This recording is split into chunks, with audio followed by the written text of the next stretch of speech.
എക്സാമിന്റെ ഒരു ചൂടിലിരിക്കുന്ന ആൾക്കാരാണല്ലേ നിങ്ങളൊക്കെ തന്നെയും. എക്സാം ഉണ്ട്, ചിലപ്പോൾ മാറ്റി വെക്കും എന്നുള്ള ഒരു കൺഫ്യൂഷൻസ് കാര്യങ്ങളൊക്കെ ഉണ്ടായിരുന്നു. പക്ഷെ അതൊക്കെ മാറ്റി വെച്ചിട്ട് നിങ്ങൾക്ക് എക്സാമിന്റെ ടൈം ടേബിള് കാര്യങ്ങളൊക്കെ വന്നു.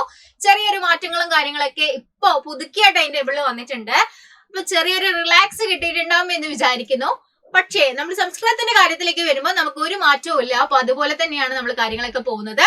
യെസ്, നമ്മൾ ഇന്ന് ഈ ഒരു വീഡിയോയിൽ ഡിസ്കസ് ചെയ്യുന്നത് ഇമ്പോർട്ടന്റ് ആയിട്ടുള്ള എസ്സേസ് മുഴുവനും, നിങ്ങൾക്കുള്ള 4 ചാപ്റ്റേഴ്സിലെ ഇമ്പോർട്ടന്റ് ആയിട്ടുള്ള എസ്സേസ് മുഴുവനും നമ്മൾ ഈ ഒരു വീഡിയോയിലൂടെ ഡിസ്കസ് ചെയ്യാൻ വേണ്ടി പോവാണ്. അപ്പൊ ആദ്യം തന്നെ പഞ്ചമഹാകാവ്യങ്ങളെ കുറിച്ചിട്ടുള്ള ഒരു എസ്സേ ആണ് നമ്മൾ പഠിക്കാൻ വേണ്ടി പോകുന്നത്. നമുക്ക് നോക്കാം എന്തൊക്കെ കാര്യങ്ങളാണ് ഈ പഞ്ചമഹാകാവ്യങ്ങളെ കുറിച്ചിട്ടുള്ള എസ്സേയിൽ വരുന്നത് എന്നുള്ളത് നോക്കാം. കവിഹേ കർമ്മഹാകാവ്യം, കവിയുടെ കർമ്മമാണ് കാവ്യം എന്ന് പറയുന്നത്. കവിയുടെ കർമ്മത്തെയാണ് കാവ്യം എന്ന് പറയുന്നത്. ഈ കവിയുടെ കർമ്മം എന്ന് പറഞ്ഞാൽ എന്താണ്? കവിയുടെ ഭാവനയിൽ വരുന്ന എല്ലാ കാര്യങ്ങളും തന്നെ ഈ ഒരു കർമ്മത്തിലേക്ക് വരികയാണ്. കവി എന്തൊക്കെയാണ് ഉദ്ദേശിക്കുന്നത്, അദ്ദേഹത്തിന്റെ വിമർശനം ആയിക്കോട്ടെ, അദ്ദേഹത്തിന് ഇഷ്ടപ്പെട്ട കാര്യങ്ങളായിക്കോട്ടെ, അദ്ദേഹം പറയാൻ ആഗ്രഹിക്കുന്നതായിരിക്കോട്ടെ, എല്ലാ തരത്തിലുള്ള കവിയുടെ ഭാവനക്കനുസരിച്ചുള്ളതാണ് കാവ്യം എന്ന് പറയുന്നത്. കാവ്യം ദ്വിവിധം ഭവതി, കാവ്യം എത്ര വിധമുണ്ട് മക്കളെ? 2 വിധമാണ്. കാവ്യം 2 വിധമാണ്.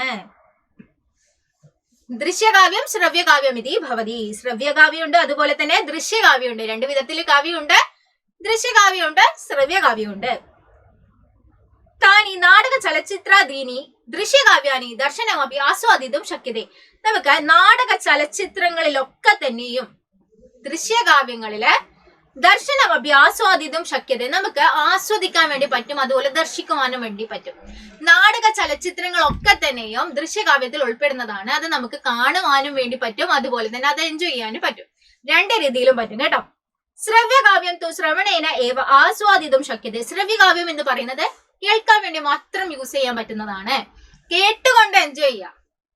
നമ്മൾ നല്ലൊരു പാട്ട് കേൾക്കുന്നു എന്ന് കരുതുക. നല്ല പാട്ട് കേൾക്കുന്ന സമയത്ത്, ഇപ്പൊ കല്യാണിയുടെ പാട്ടാണെന്ന് കരുതുക, അപ്പൊ നന്നായിട്ട് എൻജോയ് ചെയ്യാൻ പറ്റൂലേ? അപ്പൊ അതുപോലെ മിസ്സിന് ഇഷ്ടമാണ് കേട്ടോ ആ പാട്ട്. അപ്പൊ അതുപോലെ തന്നെ ശ്രവ്യകാവ്യം എന്ന് പറയുന്നത് ശ്രവണേന ഏവ ആസ്വാദിതും ശക്യത, നമുക്ക് ശ്രവിക്കുവാൻ, കേട്ടുകൊണ്ട് ആസ്വദിക്കുവാൻ വേണ്ടി പറ്റുന്നതാണ് ശ്രവ്യകാവ്യം എന്ന് പറയുന്നത്. മഹാകാവ്യാദീനി ശ്രവ്യകാവ്യാനി ഭവന്തി. മഹാകാവ്യങ്ങളൊക്കെ തന്നെയും ശ്രവ്യകാവ്യത്തിൽ ഉൾപ്പെടുന്നതാണ് കേട്ടോ. നമ്മൾ പഠിക്കുന്നത് പഞ്ചമഹാകാവ്യാണ്. അപ്പൊ മഹാകാവ്യങ്ങൾ ഒക്കെ തന്നെയും ശ്രവ്യകാവ്യത്തിൽ ഉൾപ്പെടുന്നു. മഹാകവി കാളിദാസഃ ഭാരവി മാഘഃ മേൽപ്പത്തൂർ നാരായണ ഭട്ടപാദഃ സുകുമാരകവി ഇത്യാദയഃ മഹാത്മനഃ സംസ്കൃതെ പ്രസിദ്ധഃ കവയഃ ഭവതി. ഇപ്പം മഹാകവിയായിട്ടുള്ള കാളിദാസൻ, അതുപോലെ ഭാരവി, മാഘൻ, മേൽപ്പത്തൂർ നാരായണ ഭട്ടപാദൻ, സുകുമാരകവി, ഇവരൊക്കെ തന്നെയും സംസ്കൃതത്തിൽ പ്രസിദ്ധമായിട്ടുള്ള കവിമാരാണ്. സംസ്കൃത സാഹിത്യ പഞ്ചമഹാകാവ്യാനി പ്രസിദ്ധാനി. സംസ്കൃത സാഹിത്യത്തിൽ 5 മഹാകാവ്യങ്ങൾ വളരെ പ്രസിദ്ധി ആർജിച്ചതാണ്. തേഷു മഹാകവി കാളിദാസസ്യ കുമാര സംഭവം. ഇനി നമ്മള് അതിൽ പറയാൻ പോകുന്നത് ഏതൊക്കെ കാവ്യങ്ങളാണ് മഹാകാവ്യങ്ങൾ, പഞ്ചമഹാകാവ്യം എന്നറിയപ്പെടുന്ന ഏതൊക്കെയാണെന്നാണ് പറയുന്നത്. ഒന്ന് നോക്കാം. മഹാകവി കാളിദാസൻ എഴുതിയിട്ടുള്ള കുമാരസംഭവം, മഹാകവി കാളിദാസനാൽ രചിക്കപ്പെട്ടിട്ടുള്ള കുമാരസംഭവം, അതുപോലെ രഘുവംശം, രണ്ടും എഴുതിയതാരാണ്? കുമാരൻ സംഭവവും അതുപോലെ രഘുവംശം എഴുതിയിട്ടുള്ളത് നമ്മളെ കാളിദാസനാണ്. മാഘസ്യ ശിശുപാലവധം, മാഘന്റെ ശിശുപാലവധം, അതുപോലെ തന്നെ ഭാരവിയുടെ കിരാതാർജുനീയം, ശ്രീഹർഷന്റെ നൈഷധീയ ചരിതം, ഇതൊക്കെ തന്നെയും പഞ്ചമഹാകാവ്യത്തിൽ ഉൾപ്പെടുന്നതാണ്. എന്തൊക്കെയായിരുന്നു? കുമാരസംഭവം, അതുപോലെ രഘുവംശം, ഇത് രണ്ടും എഴുതിയിട്ടുള്ളത് കാളിദാസനാണ്. പിന്നീട് പറഞ്ഞത് മാഘന്റെ ശിശു, മാഘന്റെ കുട്ടി എന്നാലോചിക്കുക, മാഘന്റെ ശിശു എന്നാലോചിച്ച് വെക്കുക കേട്ടോ.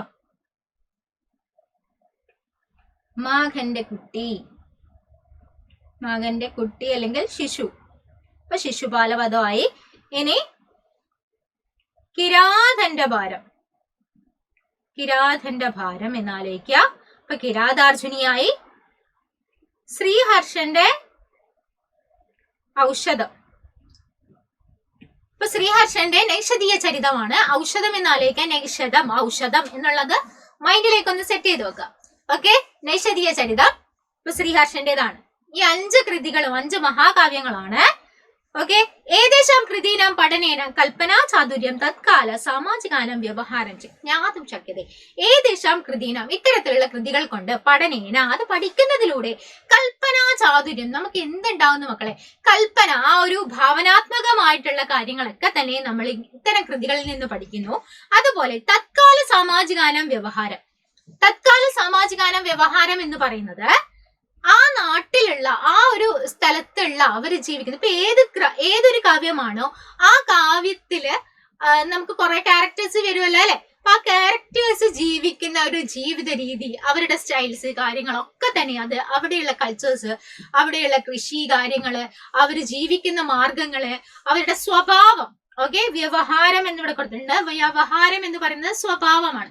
സാമാജികാനം എന്ന് പറഞ്ഞാൽ സമൂഹത്തിന്റെ അല്ലെങ്കിൽ ആ ഒരു സൊസൈറ്റിയുടെ വ്യവഹാരം ഒക്കെ തന്നെ നമുക്ക് മനസ്സിലാക്കാൻ വേണ്ടി സാധിക്കും എന്നാണ് പറയുന്നത്. ജ്ഞാതും ശക്യത എന്ന് പറഞ്ഞാൽ, ജ്ഞാതും എന്ന് പറഞ്ഞാൽ അറിയുവാൻ സാധിക്കുന്നു, ശക്യതയെ സാധിക്കുന്നു. താനി കാവ്യാനി അത്യപി ആസ്വാദകാനാം മനോരഞ്ജകാനി ഭവന്തി. താനി കാവ്യാനി, ഈ ഇത്തരത്തിലുള്ള കാവ്യങ്ങൾ അത്യപി ഇപ്പോഴും ആസ്വാദകാന മനോരഞ്ജകാനി ഭവന്തി. നമുക്ക് ഇത്തരത്തിലുള്ള കാവ്യങ്ങളെ ഇപ്പോഴും, അധ്യപി എന്ന് പറഞ്ഞാൽ ഇപ്പോഴും ആസ്വദിക്കാൻ വേണ്ടിയിട്ട്, അതുപോലെ മനോരഞ്ജകാനി, അതിലൊരു കുളിർമയും നമുക്ക് ലഭിക്കുന്നുണ്ട്. മഹാകവീനാം വർണ്ണനാ പാടവം, മഹാകവിയുടെ വർണ്ണനാ പാടവം അതുപോലെ അദ്വിതീയം ഭവതി. അദ്വിതീയമാണ്, വളരെ പ്രശസ്തമാണ്. മഹാകവിമാരുടെ വർണ്ണനാ പാടവം എന്ന് പറഞ്ഞാൽ ഓരോരുത്തരും വ്യത്യസ്തമായ രീതികളിലായിരിക്കും ചിന്തിക്കുന്നത് അല്ലെ.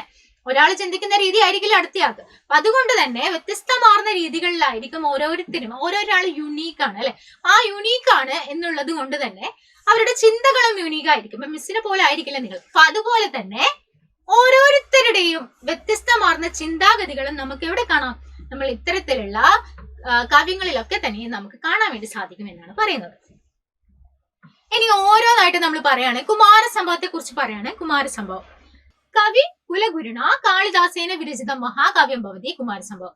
ഇപ്പം കവി കുലഗുരു ആയിട്ടുള്ള കാളിദാസൻ രചിച്ചിട്ടുള്ള മഹാകാവ്യമാണ് കുമാരസംഭവം എന്ന് പറയുന്നത്. അസ്മിൻ കാവ്യേ, ഈ ഒരു കാവ്യത്തിൽ സപ്തദശ എന്ന് പറഞ്ഞാൽ എത്രയാണ്? ദശ എന്ന് പറഞ്ഞാൽ 10ആണ്, സപ്ത എന്ന് പറഞ്ഞാൽ 7ആണ്. അപ്പൊ സപ്തദശ എന്ന് പറഞ്ഞാൽ 17 സർഗമാണുള്ളത്. എത്ര സർഗമുണ്ട് മക്കളെ? 17 സർഗമുണ്ട്. കിന്തു പാർവതി പരമേശ്വരയോഹോ വിവാഹ പര്യന്ത കഥ. ഇതിൽ എന്താണ് പ്രമേയം? എന്താണ് ഇതിലെല്ലാം ഉള്ളടക്കം? ആശയം എന്താണ്? പാർവതി പരമേശ്വരന്റെ വിവാഹം വരെയുള്ള കഥയാണ്. വിവാഹം വരെയുള്ള കഥയാണ് പറയുന്നത്. അസ്മിൻ കാവ്യേ, ഈ ഒരു കാവ്യത്തിൽ നായകൻ എന്ന് പറയുന്നത് ശ്രീ പരമേശ്വരനാണ്. നായിക എന്ന് പറയുന്നത് പാർവതിയാണ്. ഇതിൽ നായകൻ എന്ന് പറയുന്നത് പരമേശ്വരനും നായിക പാർവതിയുമാണ്. അടുത്തത് രഘുവംശത്തെ കുറിച്ചിട്ടാണ് പറയുന്നത്. രഘുവംശം മഹാകവിന കാളിദാസേന വിരചിതം മഹാകാവ്യം ഭവതി രഘുവംശം. മഹാകവിയായിട്ടുള്ള കാളിദാസൻ രചിച്ചിട്ടുള്ള മഹാകാവ്യമാണ് രഘുവംശം എന്ന് പറയുന്നത്. പ്രൗഢകാവ്യേ രഘുവംശേ 19 സർഗാഹ സന്ധി. ഓക്കെ. പ്രൗഢകാവ്യമായിട്ടുള്ള രഘുവംശത്തിൽ എത്ര സർഗങ്ങളാണുള്ളത്? 19. വിംശതി എന്ന് പറഞ്ഞാൽ 20ആണ്. വിംശതി എന്ന് പറഞ്ഞാൽ 20ആണ്. അപ്പൊ 19 അപ്പൊ 19 വരിക. 20ൽ നിന്ന് 1 കുറച്ചതാണ്. അപ്പൊ എന്താണ് വരിക? 19 സർഗമാണുള്ളത്. 19 സർഗത്തോട് കൂടിയിട്ടുള്ളതാണ് നമ്മുടെ രഘുവംശം എന്ന് പറയുന്നത്.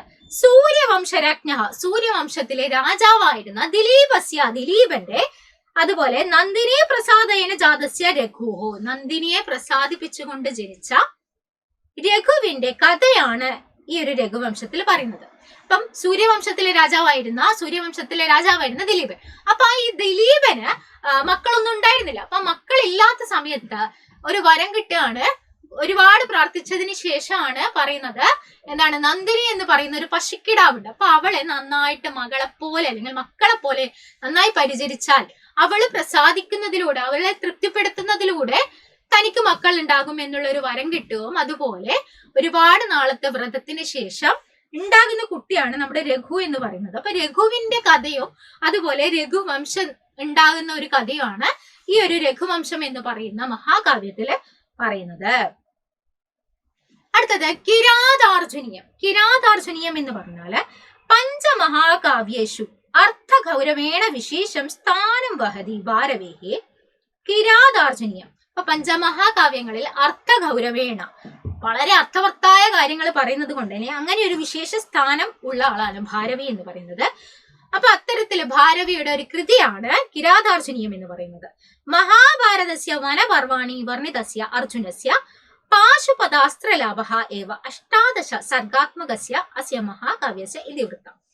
എന്തൊക്കെയാണ് പറയുന്നത്? മഹാഭാരതത്തില് വനപർവത്തില്. അപ്പൊ ഇതിൽ എന്തൊക്കെയാണ് പറയുന്നത്? ഒന്ന് പറഞ്ഞു വനപർവ അല്ലെ. മഹാഭാരതത്തിലെ വനപർവത്തിലാണ് ഇത് വർണ്ണിക്കുന്നത്.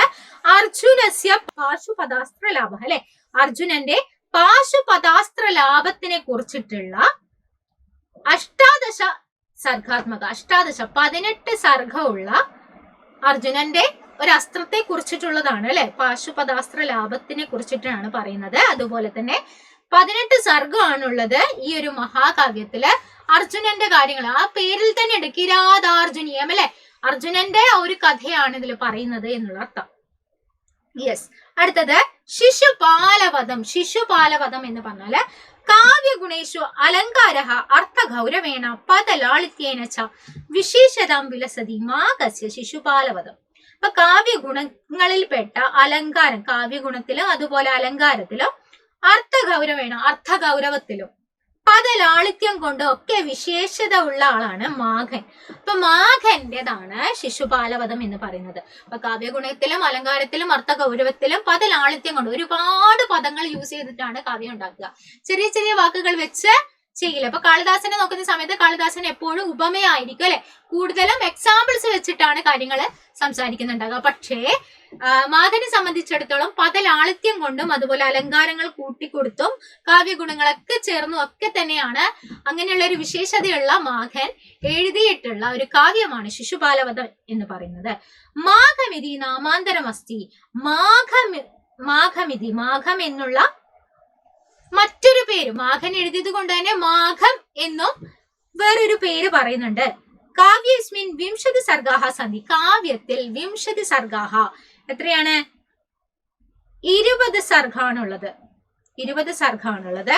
ചേതി രാജസ്യ ശിശുപാലസ്യ കഥ വർണ്ണയത. ചേതി രാജാവായിട്ടുള്ള ശിശുപാലന്റെ കഥയാണ് ഇതിൽ പറയുന്നത്. ചേതി രാജാവായിട്ടുള്ള ശിശുപാലന്റെ കഥയാണ് ഇതിൽ വർണ്ണിക്കുന്നത്. ഇനി നമുക്ക് നോക്കാം നൈഷധീയ ചരിതം. നൈഷധീയ ചരിതത്തിൽ എന്താണ് പറയുന്നത് നോക്കാം. ശ്രീഹർഷേണ വിരചിതം മഹാകാവ്യം ഭവതി നൈഷധീയ ചരിതം. ശ്രീഹർഷനാൽ രചിക്കപ്പെട്ടിട്ടുള്ള മഹാകാവ്യമാണ് നൈഷധീയ ചരിതം എന്ന് പറയുന്നത്. അസ്യ ആശയ ഗാംഭീര്യതഃ നൈഷധേ വിദ്യുതൗഷധം. അദ്ദേഹത്തിന്റെ ഇതില് ആശയ ഗാംഭീര്യത എന്ന് പറയുന്നത്, അസ്യ ഇതിന്റെ ആശയ ഗാംഭീര്യത എന്ന് പറയുന്നത് നൈഷധേ വിദ്യുതൗഷധം.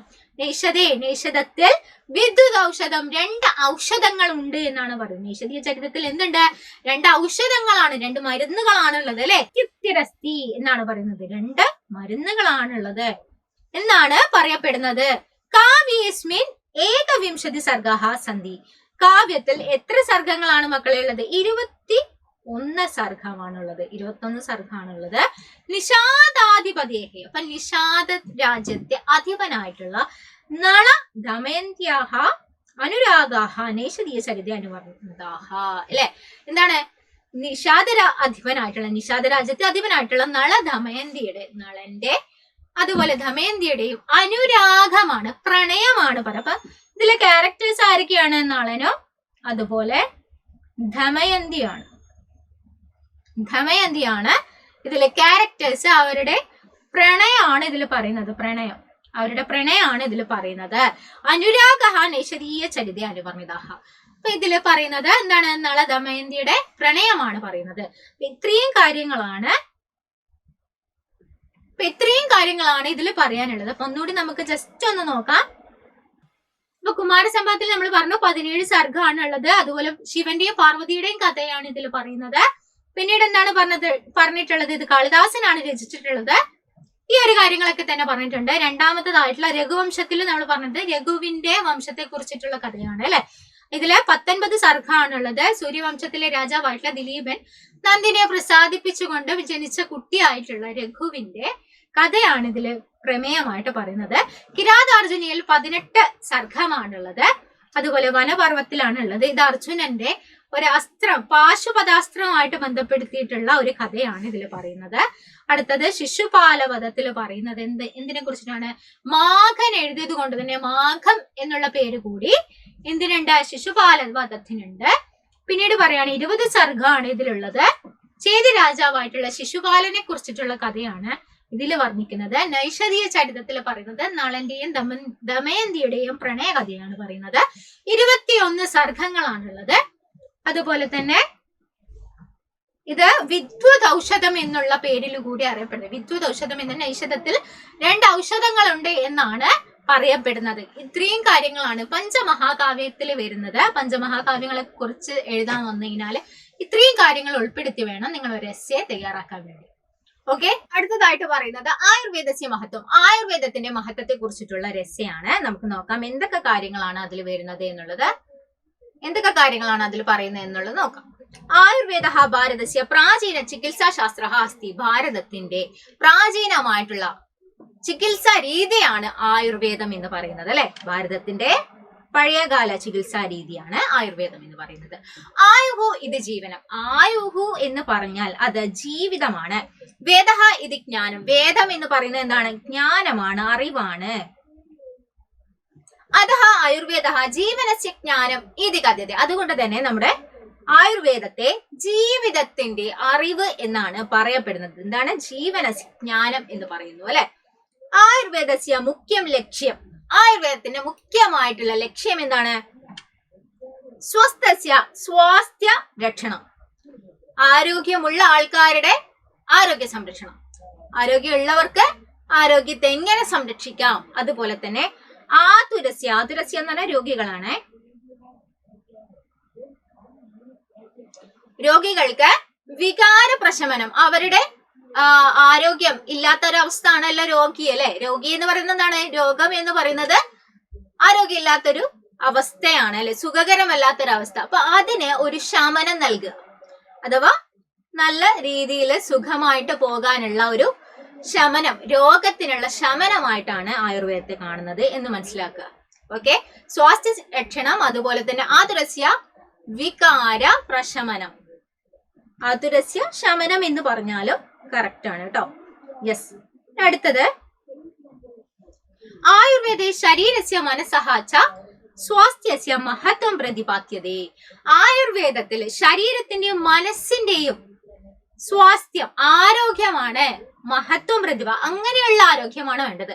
നമ്മുടെ ശരീരം മാത്രം ആരോഗ്യമായിട്ട് നിന്നാ പോരാ, മനസ്സിന്റെ ആരോഗ്യം വളരെ ഇമ്പോർട്ടന്റ് ആണ് ആയുർവേദത്തിൽ കേട്ടോ. ആയുർവേദ സ്വസ്ഥ ജീവനായ ഉചിതം ആഹാരം.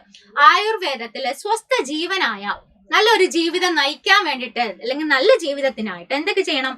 ആഹാരം, ഉചിതമായിട്ടുള്ള ആഹാരം, നല്ല ആഹാരം കഴിക്കുക. ജങ്ക് ഫുഡ്സ് കാര്യങ്ങളൊക്കെ ഉണ്ടാവും, പക്ഷെ എന്നാലും നല്ല രീതിയിലുള്ള ആഹാരം കഴിക്കുക. നമ്മളതായ ഒരു രീതിയിൽ നല്ല ആഹാര രീതി നമുക്ക് കൊണ്ടുവരാൻ വേണ്ടി പറ്റുമല്ലേ. അപ്പൊ അത്തരത്തിലുള്ള ഒരു ആഹാരമായിരിക്കണം കഴിക്കേണ്ടത്. വിഹാരം എന്ന് പറയുന്നത് വിശ്രമിക്കുക. ഒരേ വർക്ക് ചെയ്യല്ല, ഒരേ പഠിത്തം ആ ഒരു രീതി ആയിരിക്കരുത്. ഇടയ്ക്ക് ഒരു ബ്രേക്ക് ഒക്കെ നമുക്ക് തരുന്നില്ല, സ്കൂളുകളിലൊക്കെ നമുക്ക് ബ്രേക്ക് തരുന്നില്ല. അപ്പൊ അതുപോലെ വിഹാരമായിരിക്കണം. അതുപോലെ തന്നെ നിദ്രാം എന്ന് പറഞ്ഞാൽ ഉറക്കാണ് കേട്ടോ. ഉറങ്ങുക, നന്നായിട്ട് ഉറങ്ങണം. തഥാ ദിനചര്യ. അതുപോലെ തന്നെ നമ്മളെ ദിനചര്യകൾ, നമ്മുടെ ശീലങ്ങൾ, ഡെയിലി റൂട്ടീൻസ്, ഇതൊക്കെ തന്നെ നിർദ്ദേശിക്കുന്നുണ്ട് അല്ലെ. അപ്പൊ നന്നായിട്ട് ആഹാരം കഴിക്കണം, അതുപോലെ തന്നെ വിശ്രമം വേണം, നിദ്ര ഉറക്ക് വേണം, അതുപോലെ നല്ല ജീവിതചര്യകൾ വേണം, ദിനചര്യകൾ കേട്ടോ. നല്ല ഒരു റൂട്ടീൻ ഉണ്ടായിരിക്കണം. പിന്നെ പറയാണ് ഹിതകരഹ ആഹാരഹ ശരീരസ്യ സ്വാസ്ഥ്യം വർദ്ധയതി. ഹിതകരഹ നന്നായിട്ടുള്ള, നല്ലതായിട്ടുള്ള ആഹാരം എന്ന് പറയുന്നത് ശരീരത്തിന്റെ സ്വാസ്ഥ്യം, ആരോഗ്യം അല്ലെ, ആരോഗ്യം വർദ്ധയതി. സ്വാസ്ഥ്യം എന്നുള്ള വാക്ക് നിങ്ങൾക്ക് കിട്ടുന്നില്ല എന്നുണ്ടെങ്കിൽ ആരോഗ്യം എന്ന് എഴുതിയാലും മതി കേട്ടോ. നിയമിത വ്യായാമ അഭി സ്വാസ്ഥ്യായ ഉപകരോതി. എന്താണ് നിയമിത വ്യായാമ? എല്ലായ്പ്പോഴുമുള്ള വ്യായാമം, പതിവുള്ള വ്യായാമം സ്വാസ്ഥ്യായ ഉപകരോതി, ആരോഗ്യത്തിന് സഹായിക്കുന്നു, വളരെയധികം സഹായിക്കുന്നുണ്ട്. നല്ല നമ്മളിപ്പം ജിമ്മിനൊക്കെ പോകുന്ന ആൾക്കാരാണെങ്കിൽ ഡെയിലി പോവല്ലേ, അതെന്തിനാണ്? നമ്മളെ ഹെൽത്ത് ഒന്ന് മെയിൻറ്റെയിൻ ചെയ്യാൻ വേണ്ടിയിട്ടാണ്, ആരോഗ്യം നന്നാക്കാൻ വേണ്ടിയിട്ടാണ് അല്ലെ.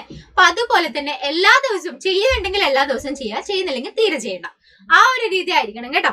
യെസ്. ആയുർവേദേ വിവിധാഹ ഔഷധയാഹ വനസ്പതിഭ്യഃ നിർമ്മിയന്തേ. ആയുർവേദത്തിലെ ഔഷധങ്ങളൊക്കെ തന്നെ വനസ്പതി കൊണ്ടാണ് നിർമ്മിക്കുന്നത് അല്ലെ.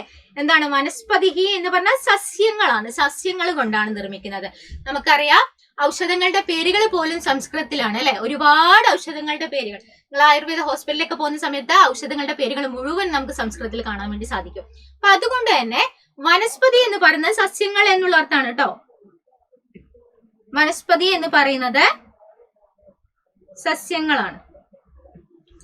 അപ്പൊ സസ്യങ്ങൾ കൊണ്ടാണ് നിർമ്മിക്കുന്നത്. എന്തൊക്കെയാണ്? തുളസി, നിംബഹ, ഹരിദ്ര, ആമലകി, അശ്വഗന്ധ.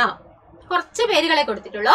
തുളസി ഉണ്ട്, അതുപോലെ തന്നെ നിംബഹ, ഹരിദ്ര, ആമലകി, അശ്വഗന്ധ. ആമലകി എന്താണ്? നെല്ലിക്കയാണ് അല്ലെ. ഹരിദ്ര, ഹരിദ്ര എന്ന് പറഞ്ഞാല് മഞ്ഞൾ. തുളസിയുണ്ട്, അതുപോലെ നിംബയുണ്ട്, ഹരിദ്രയുണ്ട്, ആമലകിയുണ്ട്, അശ്വഗന്ധ. ഇവയൊക്കെ ഔഷധീയ വനസ്പതയാഹ സന്ധ്യ. ഔഷധ ഗുണമുള്ള വനസ്പതികളാണ്, സസ്യങ്ങളാണ്. ആയുർവേദേ പഞ്ചകർമ്മസ്യ അഭി വിശേഷ മഹത്വം അസ്തി. ആയുർവേദത്തിലെ പഞ്ചകർമ്മത്തിന് വളരെയധികം സ്ഥാനമുണ്ട്.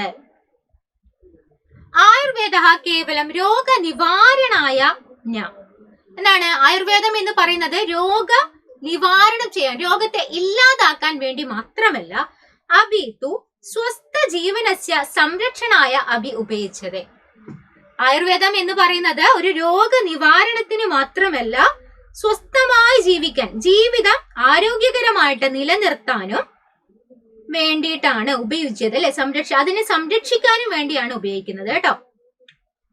ആധുനിക കാലത്ത് അഭി ആയുർവേദസ്യ മഹത്വം വർദ്ധയത്തെ. ആധുനിക കാലത്ത് പോലും ആയുർവേദത്തിന്റെ മഹത്വം വർദ്ധിക്കുന്നുണ്ട്. അതഃ അസ്മാഭിഹി ആയുർവേദസ്യ ജ്ഞാനം സംരക്ഷിതവ്യം പ്രചാരിതവ്യം ച. അതുകൊണ്ട് തന്നെ അതഃ അസ്മാഭിഹി അസ്മാഭിഹി എന്ന് പറഞ്ഞാല് നമുക്ക് കേട്ടോ, അസ്മാകം നമുക്കെല്ലായിരിക്കും. അപ്പം നമുക്ക് ആയുർവേദസ്യ ജ്ഞാനം, ആയുർവേദത്തിന്റെ ജ്ഞാനം, അറിവ് സംരക്ഷിതവ്യം, നമുക്ക് സംരക്ഷിക്കേണ്ടതുണ്ട്. അതുപോലെ പ്രചാരിതവ്യം, പ്രചരിപ്പിക്കേണ്ടതുണ്ട് എന്നാണ് പറയുന്നത്. സംരക്ഷിക്കണം, അതുപോലെ സ്പ്രെഡ് ചെയ്യും കൂടി വേണം എന്നാണ് പറയുന്നത്.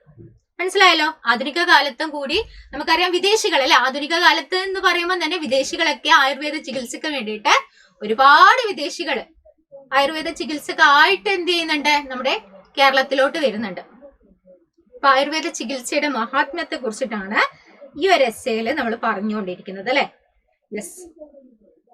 കേരളേ വിദ്യമാനാനാം ഔഷധീയ വനസ്പതീനാം വിഷയെ ഹോർത്തൂസ് മലബാറിക്കസ് നാമകഃ പ്രസിദ്ധഃ ഗ്രന്ഥഃ അസ്തി. അപ്പൊ കേരളത്തില് വിദ്യമാനാനാം ഔഷധീയ വനസ്പതീനാം, അപ്പം കേരളത്തിൽ ഉണ്ടായിട്ടുള്ള വനസ്പതികൾ, സസ്യങ്ങളില് ഹോർത്തൂസ് അങ്ങനെയുള്ള ഒരു വിഷയത്തെ കുറിച്ചിട്ട് ഹോർത്തൂസ് മലബാറിക്കസ് എന്ന് പറയുന്ന ഒരു പ്രസിദ്ധമായ ഗ്രന്ഥം അല്ലെ, പ്രസിദ്ധമായ ഒരു ഗ്രന്ഥമുണ്ട്. അയം ഗ്രന്ഥ, ഈ ഒരു ഗ്രന്ഥം മലബാർ പ്രദേശത്തിലെ വനസ്പതീനാം വിശേഷതാം മഹത്വം ച പ്രകാശയതി. ഈ ഒരു ഗ്രന്ഥം എന്ത് ചെയ്യുന്നുണ്ട്? മലബാർ പ്രദേശത്തുള്ള വനസ്പതി സസ്യങ്ങളുടെ വിശേഷത, അതിന്റെ പ്രത്യേകത കാര്യങ്ങളൊക്കെ തന്നെയും അതിന്റെ മഹത്വവും വിളിച്ചു പറയുന്നുണ്ട്. നെതർലാൻഡ് ദേശസ്യ ആംസ്റ്റർഡാം നഗരി. നെതർലാൻഡിലെ ആംസ്റ്റർഡാമില് 1678 തമേ വർഷേ അസ്യ ഗ്രന്ഥസ്യ പ്രകാശനം അഭവത്. അപ്പൊ 1678 ഈ ഒരു ഗ്രന്ഥത്തിന്റെ പ്രകാശനം നടന്നിട്ടുള്ളത്, പ്രസിദ്ധീകരിച്ചത് എന്നർത്ഥം. അസ്യ ഗ്രന്ഥസ്യ പ്രമുഖ കർത്ത ഹെൻറിക് വാൻറിഡ് ആസീത് അല്ലെ. അസ്യ ഗ്രന്ഥസ്യ പ്രമുഖ കർത്ത, ഈ ഒരു ഗ്രന്ഥത്തിന്റെ പ്രമുഖമായിട്ടുള്ള ഒരു മുഖ്യമായിട്ടുള്ള കർത്താവ്, രചയിതാവ് എന്ന് പറയുന്നത് ആരാണ്? ഹെൻറിക് വാൻറിഡ് എന്ന് പറയുന്ന ഡച്ച് ദേശീയകനാണ് അല്ലെ, ഡച്ച് നാട്ടുകാരനാണ് എന്ന് മനസ്സിലാക്കുക. ഓക്കെ, ഡച്ച് സ്വദേശിയാണ്. യെസ്.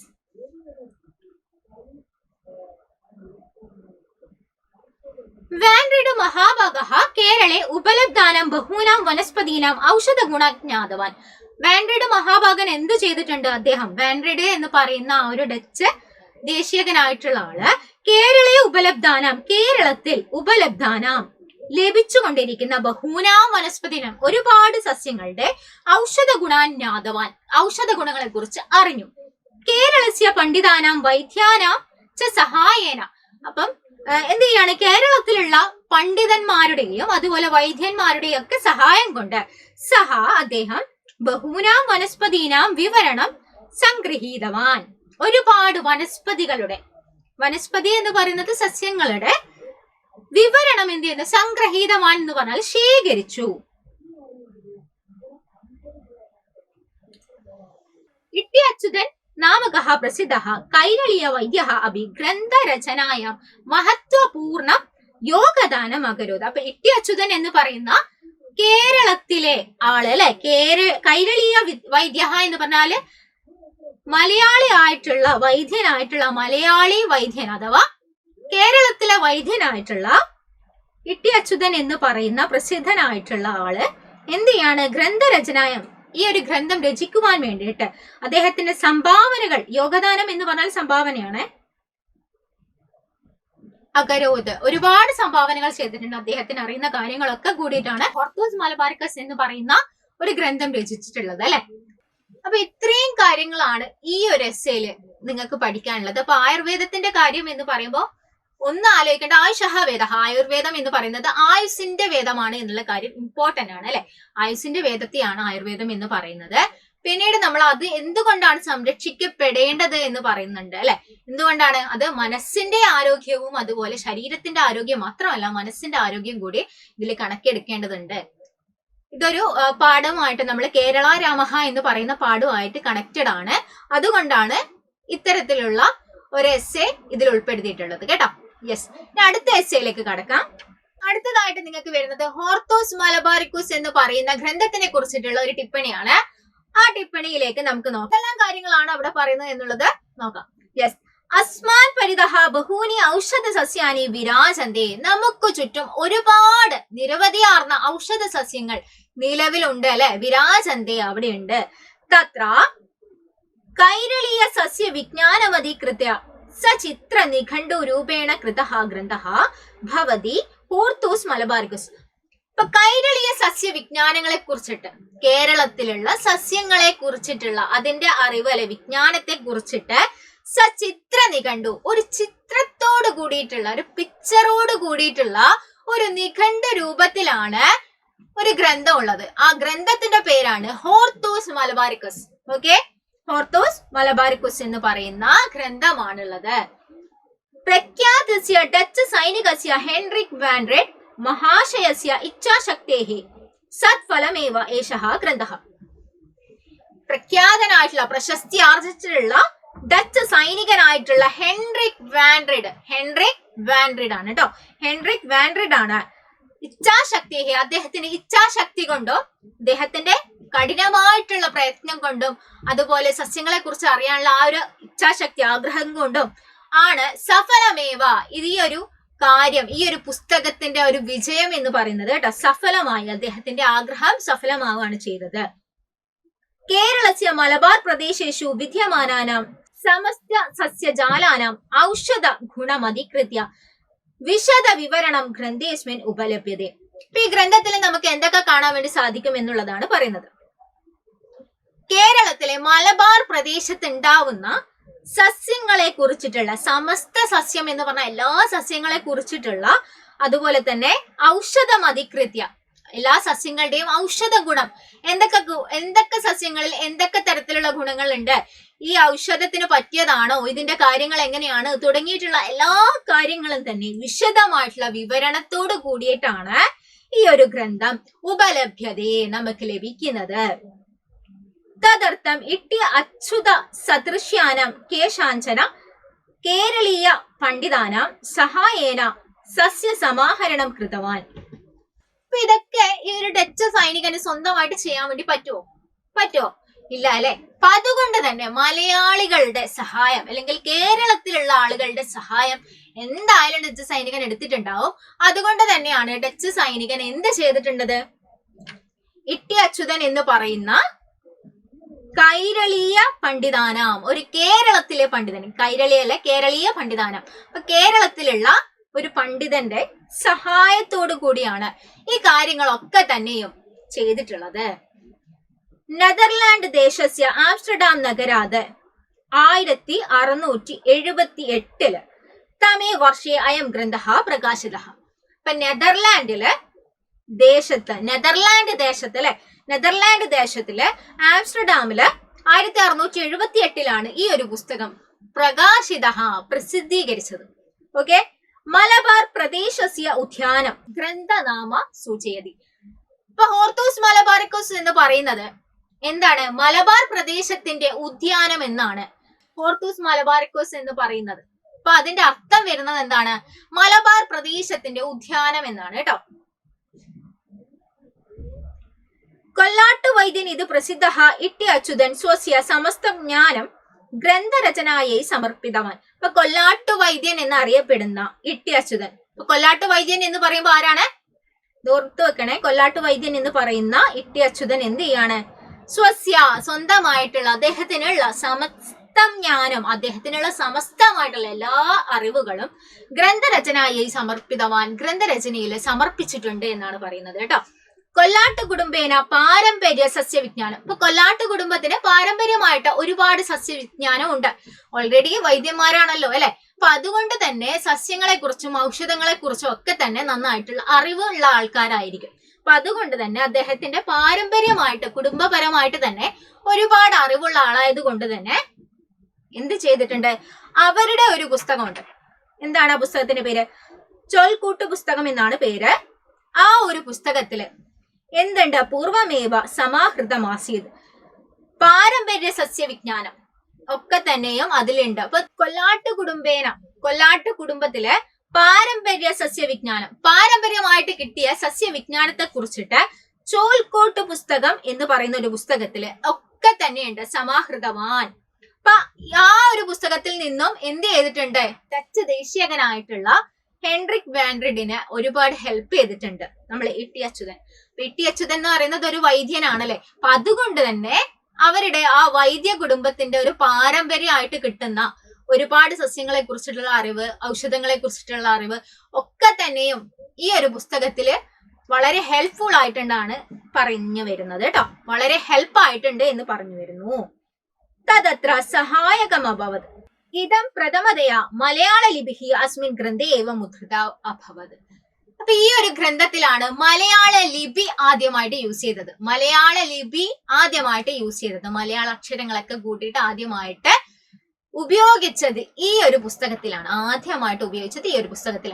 ഈ ഒരു പുസ്തകത്തില് എങ്ങനെയാണ് ഉപയോഗിച്ചതെന്ന് വെച്ച് കഴിഞ്ഞാൽ ആദ്യം ഒരു പിക്ചർ ഉണ്ടാവും, അതിന്റെ പേര് കാര്യങ്ങളൊക്കെ ഇങ്ങനെ ഡീറ്റെയിൽ ആയിട്ട് കൊടുക്കും. 4 ഭാഷകളിലായിട്ടാണ് ഈ ഡീറ്റെയിൽസ് കൊടുക്കുക. അപ്പൊ അതിലൊന്ന് മലയാളമായിരുന്നു. അറബി, മലയാളം, അങ്ങനെ 4 ഭാഷകളുണ്ട്. അപ്പൊ ഈ 4 ഭാഷകളിൽ ഒന്ന് മലയാളത്തിലായിരുന്നു. ഓക്കെ. അതുകൊണ്ട് തന്നെ മലയാള ലിപി ആദ്യമായിട്ട് ഉപയോഗിച്ചതും മലബാറിന്റെ ഉദ്യാനം എന്നറിയപ്പെടുന്ന ഹോർത്തൂസ് മലബാറിക്കസ് എന്ന് പറയുന്ന ഈ ഒരു ഗ്രന്ഥത്തിലാണ്. ഇത്രയും കാര്യങ്ങളാണ് ഈ ഒരു ഗ്രന്ഥത്തിനെ കുറിച്ചിട്ട് പറയാനുള്ളത്. ഈ 3 എസ്സേയും വളരെ ഇമ്പോർട്ടന്റ് ആയിട്ട് വരുന്നതാണ്. യെസ്. Thank you.